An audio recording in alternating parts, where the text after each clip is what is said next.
Rogers annual winter hang. We have here before us Pan and Smee of Jacks Are Better, well known in the community. I'm really interested in how you guys got into hammock camping. When was the first time you hung? This was probably 6 years ago. At the time, we were both surviving cancer victims, and Jack said, "Want to go hiking?" We did that. Carried a big load. It was heavy. And we said, "Well, we got to sleep more comfortable. Let's get a hammock." It was Smee really insisted on the hammock. We froze our butt off in the hammock the first time. Let me tell you guys, there's not a one of you that's been more miserable than our first night in the hammock was. They taught us a lot of lessons. Was this a do-it-yourself hammock? That was a $19 Bear mosquito. Before they put the bug net on it and all that. We were down on the James River, and it was a cold. It was around freezing.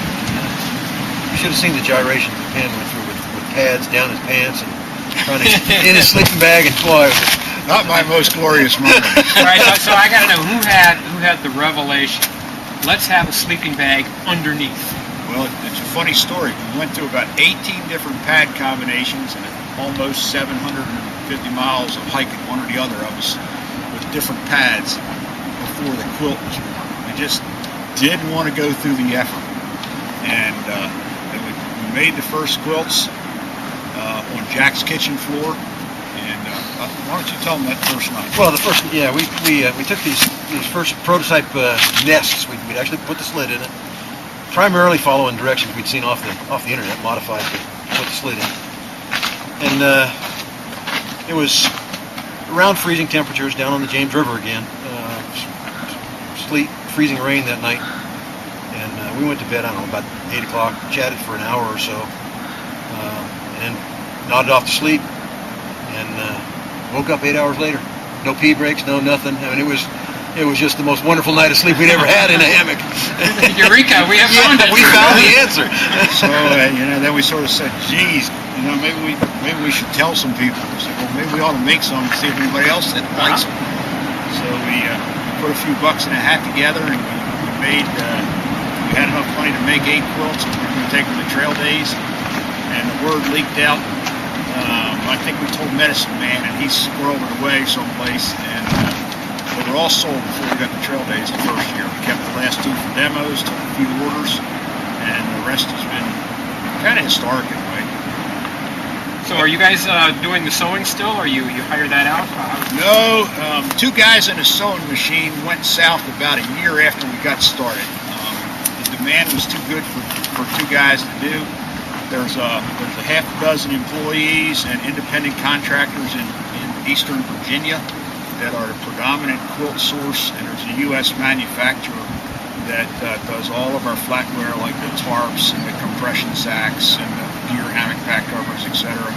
And in fact, we prototyped at the factory 10 models of quilts last year in anticipation of our, starting to shift to the retailers. We started to shift more and more to the factory.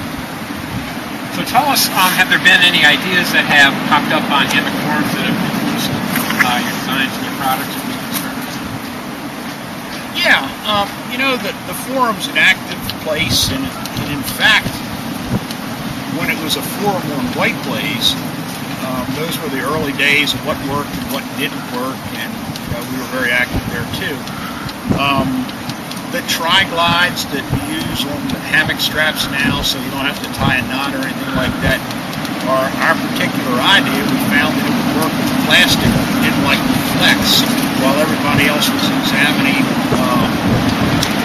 the D-rings and the descender rings and cinch buckles.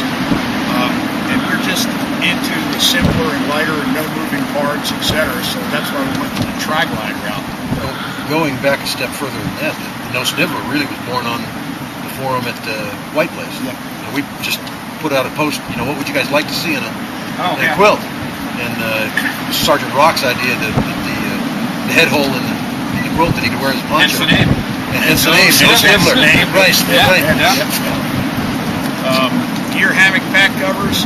JJ was working on some of that, Just Jeff, and we actually took some of his ideas, made about 3 modifications, but then thought in the end that, you know, we probably wouldn't have been pack cover guys if he hadn't started talking about it, so we named the deer hammock pack cover Jeff's deer hammock pack cover over the cabin, you know, to commemorate that.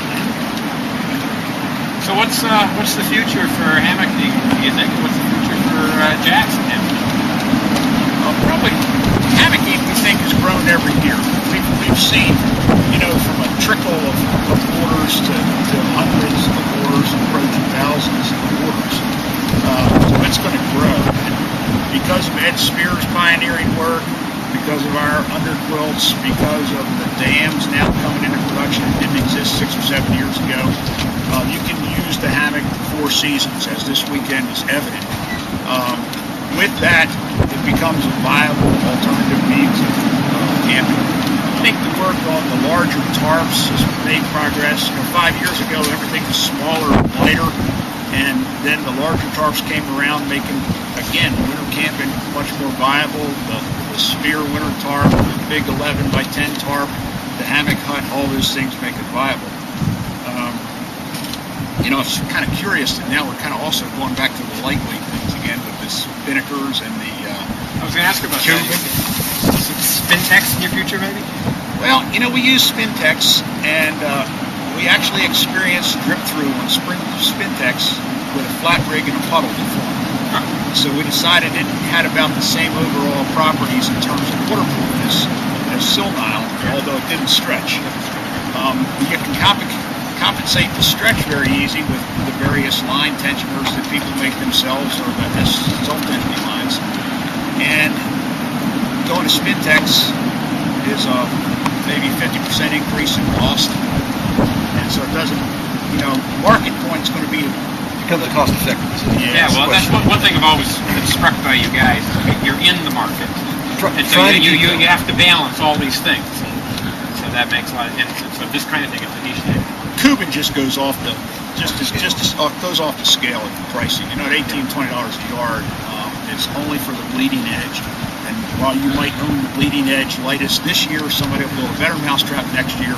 And if you have any inventory of it, you eat it. So, and then you don't stay in business because you put too much capital into it.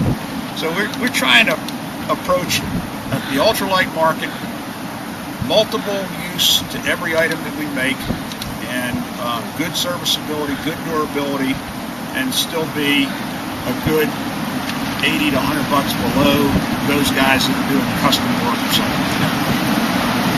Okay, any parting words of wisdom for the viewing audience?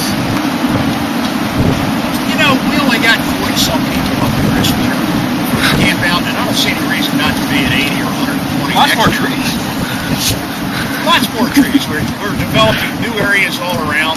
JJ and his friends are in a new condominium development about 100 yards west of here. And our goal has always been to make hammock camping viable year-round.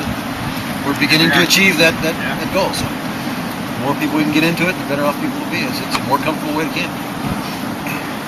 Well, thanks very much for spending the time talking with us. Thanks for coming by and asking us a few questions. It's always fun to spend some time with you, Grizz. And it's fun to meet you guys as well. So this is Grizz at Mount Rogers annual winter hang. So come on next year.